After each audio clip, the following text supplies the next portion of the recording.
ओम श्री शाम शिवाय नमः। ओम श्री गणेशाय नमः। श्री शिव महापुराण द्वितीयायां रुद्र संहितायां चतुर्थ कुमारखंड अथ प्रथमोध्यायः। कैलाश पर भगवान शिव एवं पार्वती का विहार। वंदे वंदन तुष्टमानस मति प्रेम प्रियं प्रेमदम पूर्णं पूर्णकरं प्रपूर्णैश्वर्यैकवासं शिवं सत्यं सत्यमयं त्रिसत्यविभुवं सत्यप्रियं सत्यदं विष्णुब्रह्मनुतं स्वकीय कृपयोपात्ताकृतिं शंकरम्। वंदना करने से जिनका मन प्रसन्न हो जाता है, जिन्हें प्रेम अत्यंत प्रिय है, जो सबको प्रेम प्रदान करने वाले हैं, स्वयं पूर्ण हैं, दूसरों की अभिलाषा को भी पूर्ण करते हैं, संपूर्ण संसिद्ध ऐश्वर्य के एकमात्र स्थान हैं, स्वयं सत्य स्वरूप हैं, सत्यमय हैं, जिनका सत्तात्मक ऐश्वर्य त्रिकाला बाधित है, जो सत्य प्रिय एवं सबको सत्य प्रदान करने वाले हैं, ब्रह्मा विष्णु जिनकी वंदना करते हैं और जो अपनी कृपा से ही विग्रह धारण करते हैं, ऐसे नित्य शिव की हम वंदना करते हैं। नारद उवाच विवाह गिरिजां शंकरो लोक शंकरः गत्वा स्वपर्वतं ब्रह्मन् किमकाशिद्धि तद्वद। नारद जी बोले, हे ब्रह्मन, लोक कल्याणकारी शंकर ने पार्वती से विवाह करने के पश्चात कैलाश जाकर क्या किया, उस वृत्तांत को हमें सुनाइए। कथम हि तनयो यज्ञे शिवस्य परमात्मनः यदर्थमात्मा रामोऽपि समुवाह शिवां प्रभुः तारकस्य कथं ब्रह्मन् वधो भूतेव शंकर एतत् सर्वं शैकेन वद कृत्वा दयामयि। जिस पुत्र के निमित्त आत्मा राम होते हुए भी उन्होंने पार्वती से विवाह किया, उन परमात्मा शिव को किस प्रकार पुत्र उत्पन्न हुआ, देवताओं का कल्याण करने वाले हे ब्रह्मन, तारकासुर का वध किस प्रकार हुआ, मेरे ऊपर कृपा कर यह सारी बात विस्तार से कहिए। सुवाच इत्याकर्णवचस्तस्य नारदस्य प्रजापतिः सुप्रसन्नमनाः स्मृत्वा शंकरं प्रत्युवाचः। सूत जी बोले, नारद के इस प्रकार के वचन को सुनकर प्रजापति ब्रह्मा जी ने शिव का स्मरण कर प्रसन्न मन से कहा। ब्रह्मोवाच चरितं शृणु वक्ष्यामि शशिमौलेस्तु नारद गोजन्म कथां दिव्यां तारकासुर सद्वधम्। ब्रह्मा जी बोले, हे नारद, चंद्रशेखर भगवान शिव जी के चरित्र को बताता हूँ, आप सुने। मैं कार्तिकेय की उत्पत्ति की दिव्य कथा तथा उनके द्वारा किए गए तारकासुर के वध का वृत्तांत भी कहता हूँ। श्रूयतां कथयाम्यद्य कथां पापप्रणाशिनीं यां श्रुत्वा सर्वपापेभ्यो मुच्यते मानवो ध्रुवम्। मैं जिस कथा को कह रहा हूँ उसे सुनिए। वह कथा समस्त पापों को विनष्ट करने वाली है, जिसे सुनकर निश्चय ही मनुष्य सभी प्रकार के पापों से मुक्त हो जाता है। इदमाख्यानं नघं रहस्यं परमाद्भुतं पाप संतापहरणं सर्वविघ्नविनाशनं सर्वमंगलदं सारं सर्वश्रुति मनोहरं सुखदं मोक्षबीजं च कर्ममूलनिकृन्तनं। यह आख्यान पाप रहित गोपनीय परम अद्भुत पाप संताप को दूर करने वाला तथा सभी प्रकार के विघ्नों को विनष्ट करने वाला है। यह सभी प्रकार के मंगलों का दाता, पुराणों का सारभूत अंश तथा सबके कानों को सुख प्रदान करने वाला, आनंद को बढ़ाने वाला, मोक्ष का बीज और कर्म मूल का विनाश करने वाला है। कैलासमागत्य शिवां विवाह शोभां प्रपेदे नितरां शिवोऽपि विचारयामास च देव कृत्यं पीड़ां जनस्यापि च देव कृत्ये। शिवजी शिवा से विवाह कर कैलाश पर आकर अत्यंत शोभित हुए और देवगणों के कार्य साधन का विचार करने लगे। उन्होंने तारकासुर के द्वारा दी गई अपने भक्तजनों की पीड़ा के विषय में विचार किया। शिवः स भगवान् साक्षात् कैलासं गमत्यदा सौख्यं च विविधं चक्रुर्गणाः सर्वे सुहर्षिताः। इधर शिव जी जब कैलाश पर पहुंचे तब उनके गण प्रसन्न होकर उनको नानाविध सुख प्रदान करने लगे। महोत्सवो महानासे शिवे कैलास मागते देवा स्विषयं प्राप्ता हर्ष निर्भर मानसाः अथ शंभुर्महादेवो गृहीत्वा गिरिजां शिवां जगाम निर्जनं स्थानं महादिव्यं मनोहरं शय्यां रतिकरीं कृत्वा पुष्पचन्दन चर्चिताम् अद्भुतां तत्र परमां भोगवत्सत्वान्वितां शुभाम्। शिव जी के कैलाश पहुंचते ही महान उत्सव होने लगा। सब देवगण प्रसन्न मन होकर अपने अपने स्थान को चले गए। इसके बाद महादेव सदाशिव गिरी कन्या शिवा को साथ लेकर महादिव्य मनोहर एवं निर्जन स्थान में चले गए। वहां उन्होंने रति को बढ़ाने वाली शैया का निर्माण कर उसे पुष्प तथा चंदन से सुशोभित किया। उस अद्भुत मनोहर शैया के समीप नाना प्रकार के भोग सामग्री भी स्थापित कर दी। सरे में तत्र भगवान शंभुर्गिरिजया सह सहस्रवर्ष पर्यंतं देवमानेन मानदः दुर्गांग स्पर्श मात्रेण लीलया मूर्छितः शिवः मूर्छिता स शिवस्पर्शात् बुबुधेन दिवानिशम्। उसी शैया पर मान देने वाले भगवान शंभु पार्वती के साथ देवताओं के वर्ष परिमाण के अनुसार 1000 वर्ष तक विहार करते रहे।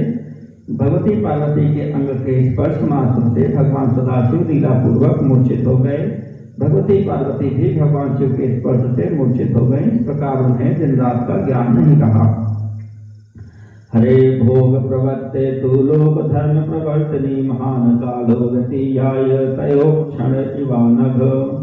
हे अनघ, लोक धर्म का प्रवर्तन करने वाले शिव जी ने भोग में प्रवृत्त होने पर उन दोनों का लंबा समय भी क्षण मात्र के समान बीत गया। अथ सर्वे सुरास्तात् एकत्रीभूय चैकदा मंत्रयान् चक्रुरागत्य मैं मेरौ शक्र पुरोगमाः। हे तात, तब एक समय इंद्रादि सब देवता मेरु पर्वत पर एकत्र होकर विचार करने लगे। सुरा ऊचुः विवाहं कृतवान् शंभुर्स्मत्कार्यार्थमीश्वरः योगीश्वरो निर्विकारो स्वात्मा रामो निरंजनः। देवता बोले, यद्यपि शिव योगीश्वर निर्विकार आत्मा राम तथा माया रहित हैं, फिर भी हम लोगों के कल्याण के लिए भगवान शंकर ने विवाह किया है। नोत्पन्नस्तनयस्तस्य न जानीमोऽत्र कारणं विलम्बः क्रियते तेन कथम देवेश्वरेण। किंतु अब तक उनको कोई पुत्र नहीं हुआ, इसका कारण ज्ञात नहीं हो रहा है। वे भगवान देवेश्वर विलंब क्यों कर रहे हैं? ब्रह्मोवाच एतस्मिन्नन्तरे देवा नारदा देव दर्शनात् बुधुस्तन्मितं भोगं तयोश्च रममाणयोः। ब्रह्मा जी बोले, इसी बीच देव दर्शन नारद से देवताओं ने शिवा और शिव के परिमित भोग काल को जाना। चिरं ज्ञात्वा तयोर्भोगं चिन्तामापुः सुराश्रिते ब्रह्माणं मां पुरस्कृत्य ययुर्नारायणान्तिकम्। तब उनके भोग काल को दीर्घकालीन जानकर देवता बड़े चिंतित हुए। फिर मुझ ब्रह्मा को आगे करके वे विष्णु के समीप गए। तम नत्वा कृतं सर्वं मया वृत्तान्तमीक्षितं संतस्थिरे सर्वदेवाः चित्रे पुत्तलिका यथा। मैंने नारायण को प्रणाम कर सारा भीष्म वृत्तांत उनसे निवेदित किया। देवता लोग तो चित्रलिखित पुत्तलिका के समान खड़े रहे। सहस्रवर्ष पर्यन्तं देवमानेन शंकरः रतश्च निश्चेष्टो योगी विरमते नहीं। हे नारायण, योगीश्वर शंकर जी देवताओं के वर्ष के परिमाण के अनुसार 1000 वर्ष पर्यंत विहार परायण हैं। श्री भगवान वाच चिंता नास्ति जगद्धातः सर्वं भद्रं भविष्यति शरणं व्रज देवेश शंकरस्य महाप्रभोः। भगवान विष्णु बोले, हे जगत के विधाता, चिंता करने की आवश्यकता नहीं है, सब कुछ कल्याणकारी ही होगा। हे देवेश, आप महाप्रभु शंकर की शरण में जाइए। महेश शरणापन्ना ये जना मनसा मुदा तेषां प्रजेश भक्तानां न कुतश्चित् भयं क्वचित् श्रृंगारभंगः समये भविता नाधुना विधे काल प्रयुक्तं कार्यं च सिद्धिं प्राप्नोति नान्यथा। जो मनुष्य प्रसन्न मन से शंकर की शरण में जाते हैं, हे प्रजापते, शंकर के उन अनन्य भक्तों को कहीं से कोई भय नहीं होता। हे विधे, उनके श्रृंगार का रसभंग समय से होगा, अभी नहीं। जो कार्य ठीक समय में किया जाता है वही सफल होता है, अन्यथा नहीं। शंभो संभोगमिष्टं को भद्रं कर्तुमिहेश्वरः पूर्णे वर्ष सहस्रे स्वेच्छया ही विरंस्यति। भगवान शंकर के अभीष्ट को भंग करने में कौन समर्थ है? 1000 वर्ष पूर्ण होने पर वे स्वयं निवृत्त हो जाएंगे। स्त्री पुंसो रति विच्छेद मुपायेन करोति यः तस्य स्त्री पुत्रयोर्भेदो भवेत् जन्मनि जन्मनि। भ्रष्ट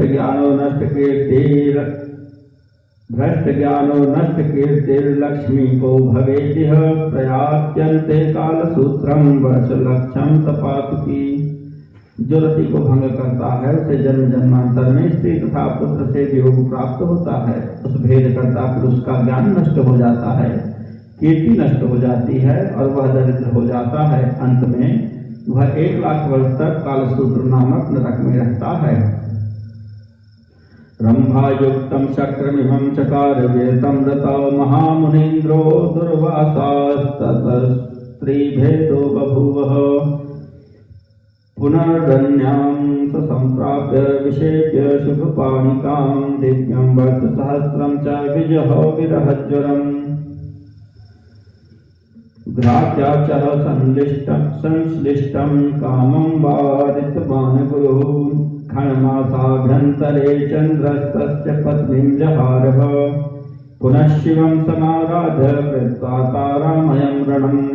तारां सगर्भां सम्प्राप्य विजहो विरहज्वरम्। इसी कारण महामुनीन्द्र दुर्वासा को स्त्री से वियोग हुआ। फिर उन्होंने दूसरी मंगलमय कर कमलों वाली स्त्री को प्राप्त करके वियोगजन्य दुख को दूर किया। घृताची पर आसक्त कामदेव को बृहस्पति के द्वारा मना करने पर बृहस्पति को पत्नी हरण का दुख मिला। फिर उन्होंने शिव जी की आराधना कर तारा को प्राप्त किया, जिससे उनकी ग्रह व्यथा दूर हुई। मोहिनी सहितं चंद्रं चकार विदितं रतौ महर्षि गौतमस्तस्य स्त्री विच्छेदो बभूवः। हरिश्चंद्रो हालिकं च वृकल्या सह संयुतं वारयामास निश्चेष्टं निर्जने तत्फलं शृणु। भ्रष्ट स्त्री पुत्र राज्येभ्यो विश्वामित्रेण ताडितः ततः शिवं समाराध्य मुक्तो भूतो हि कश्मलात्। महर्षि गौतम ने मोहिनी में आसक्त चंद्रमा को वियुक्त किया। इस कारण उनका स्त्री से वियोग हुआ। हालिक को वृकली में कामासक्त देकर हरिश्चंद्र द्वारा निषेध किए जाने पर उन्हें विश्वामित्र का कोपभाजन बनना पड़ा और वे स्त्री पुत्र तथा राज्य से भी च्युत हुए। फिर उन्होंने शिवाराधन कर इस कष्ट को से छुटकारा प्राप्त किया। अजामिलं द्विजश्रेष्ठं वृकल्या सह संयुतं नाभिया वारयामासुः सुरास्तं चापि केचन। सर्वं निषेकसाध्यं च निषेको भगवान् विधे। निषेकफलदो वै स निषेकः केन वार्यते। वृकली में आसक्त हुए द्विजश्रेष्ठ अजामिल को तथा उस वृकली को भय के कारण किसी देवता ने भी मना नहीं किया। निषेक से सब कुछ साध्य है। हे विधे, निषेक बलवान है, निषेक ही फल देने वाला है। उस निषेक का कौन निवारण कर सकता है? दिव्यं वर्ष सहस्रं च शंभो संभोग कर्म तत् पूर्णे वर्ष सहस्रे च गत्वा तत्र सुरेश्वराः। येन वीर्यं पतेद भूमौ तत् करिष्यथ निश्चितं तत्र वीर्ये च भविता स्कंदनामा प्रभो स्तुतः। शंकर जी के भोग का वह काल देवताओं के वर्ष से 1000 वर्ष पर्यंत का था। हे देवगणों, इस 1000 दिव्य वर्ष पूर्ण हो जाने पर आप लोग वहां जाकर इस प्रकार का उपाय करें जिससे उनका तेल पृथ्वी पर न गिरे। उसी तरह से शंभु शंकर का स्कंद नामक पुत्र उत्पन्न होगा। अधुना स्वगृहं गच्छ विधे सुरगणैः सह करोतु शंभु संभोगं पार्वत्या सह निर्जने। अतः हे ब्रह्मन, इस समय आप इन देवताओं को साथ लेकर अपने स्थान को लौट जाएं और शिव जी एकांत में पार्वती के साथ आनंद विहार करें। ब्रह्मवाच इत्युक्त्वा कमलाकान्तः शीघ्रं स्वान्तःपुरं ययौ स्वालयं प्रययुर्देवा मया सह मुनीश्वर।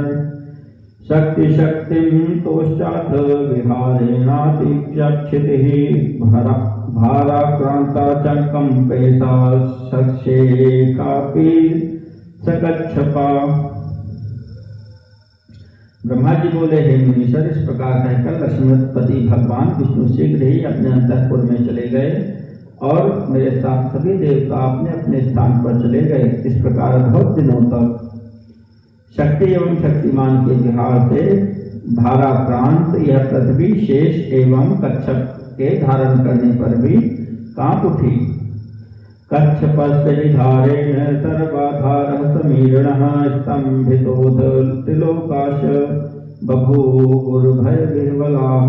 अथ सर्वे मया देवा हरेश शरणं ययुः सर्वं निवेदयाञ्चक्रुः तद्व्रतं दीनमानसा।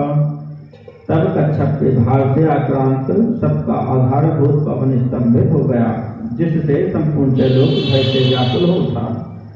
फिर सभी देवता मेरे साथ भगवान विष्णु की शरण में गए और दुखी मन वाले उन्होंने उस वृत्तांत को भगवान विष्णु से निवेदित किया।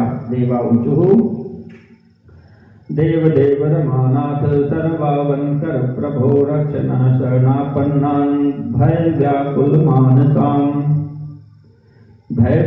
मानसान्। देवता बोले, हे देवदेव, हे रमानाथ, हे सर्वरक्षक प्रभो, हम लोग भय से व्याकुल चित्त हो आपकी शरण में आए हुए हैं, आप हमारी रक्षा कीजिए। स्तंभित प्राणो न जाने केन हेतुना व्याकुलं मुनिभिर्लैलोक्यं सचराचरम्। पता नहीं किस भय से तीनों लोकों के प्राणभूत वासुदेव स्तंभित हो गए हैं। पता नहीं किस कारण से तीनों लोकों के प्राणभूत वायुदेव स्तंभित हो गए हैं तथा मुनि एवं देवगणों के सहित सारा चराचर त्रैलोक व्याकुल हो गया है। ब्रह्मवाच इत्युक्ता सकला देवा मया सह मुनीश्वर दीनास्तस्तु पुरो विष्णोर्मौनीभूताः सुदुःखिताः। ब्रह्मा जी बोले, हे मुनीश्वर, मेरे साथ गए हुए समस्त देवगण ऐसा कहकर मौन, दुखी तथा दीन होकर भगवान विष्णु जी के आगे खड़े हो गए। तदा कर्ण समादाय सुरान् सकलान् हरिः जगाम पर्वतं शीघ्रं कैलासं शिववल्लभम्। इस बात को सुनकर हमें तथा सभी देवताओं को अपने साथ लेकर भगवान विष्णु बड़ी शीघ्रता से शिव के प्रिय कैलाश पर्वत पर गए।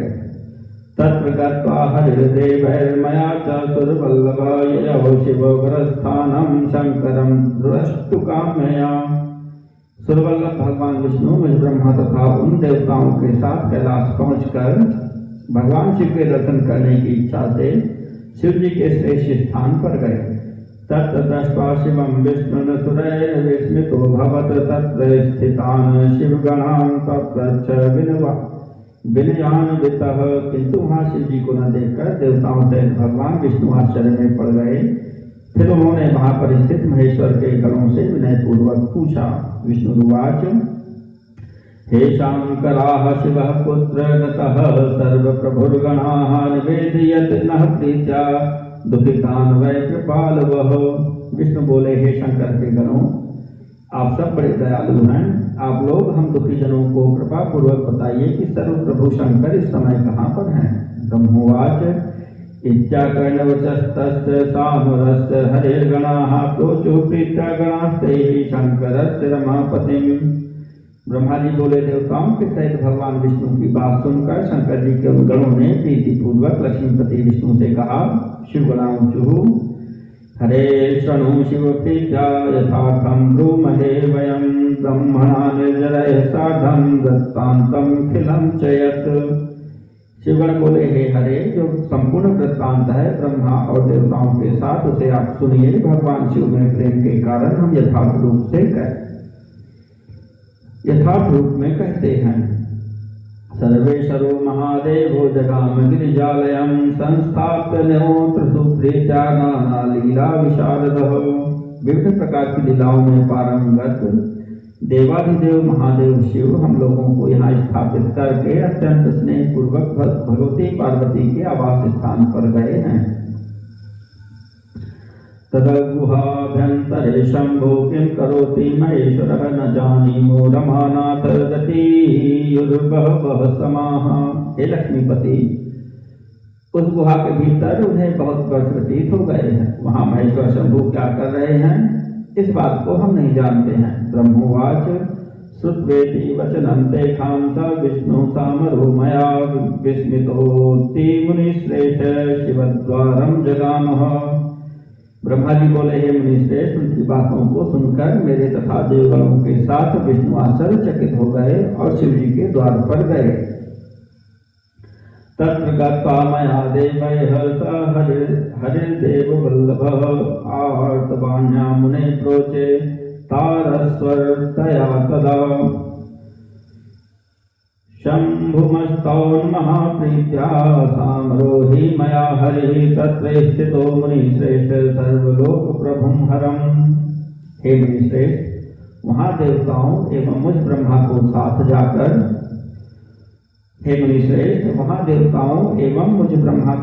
जाकर देवताओं के प्रिय भगवान श्री हरि ने ऊंचे स्वर में आर्तवाणी से अत्यंत प्रेम पूर्वक वहाँ स्थित सर्वलोकेश्वर भगवान शिव की स्तुति की।